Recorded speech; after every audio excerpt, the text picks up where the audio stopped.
April 30వ తేదీ ఈ cinema వస్తుంది అని చెప్పేసి అధికారికంగా ప్రకటించారు. కానీ ప్రస్తుతం ఉన్న పరిస్థితుల దృష్ట్యా ఆ రోజు ఈ సినిమా విడుదల కావట్లేదు అని అందరూ కూడా నమ్ముతూ ఉన్నారు. అందరూ నమ్ముతున్న విషయాన్ని ఇంతవరకు మేకర్స్ ప్రకటించలేదు. ఈ సినిమా పోస్ట్ పోన్ అవుతుంది, కొత్త విడుదల తేదీ ఇది అని ఇప్పటి వరకు కూడా మేకర్స్ నుంచి ప్రకటన రాకపోవటం చాలా మందిని తిక్కమక్కకు అంటే కన్ఫ్యూజన్ కు గురి చేస్తుంది.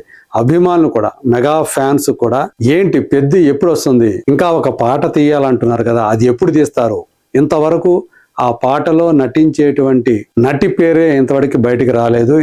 బయటికి రాకపోవడం కాదు, ఇంతవరకు ఆమెను ఎంపికే చేయలేదు. మరి నిజంగా ఏప్రిల్ 30వ తేదీ ఎట్లా వస్తుంది సినిమా అని వాళ్ళు ప్రశ్నిస్తూ ఉన్నారు. మరి ఎందుకని జాప్యం చేస్తూ ఉన్నారు మేకర్స్, అదే అందు గురించే తప్పు చేస్తున్నారు అనేటువంటి అభిప్రాయాన్ని నెటిజన్లు వ్యక్తం చేస్తూ ఉన్నారు సోషల్ మీడియా ద్వారా. అభిమానులు కూడా అదే ఫీల్ అవుతూ ఉన్నారు.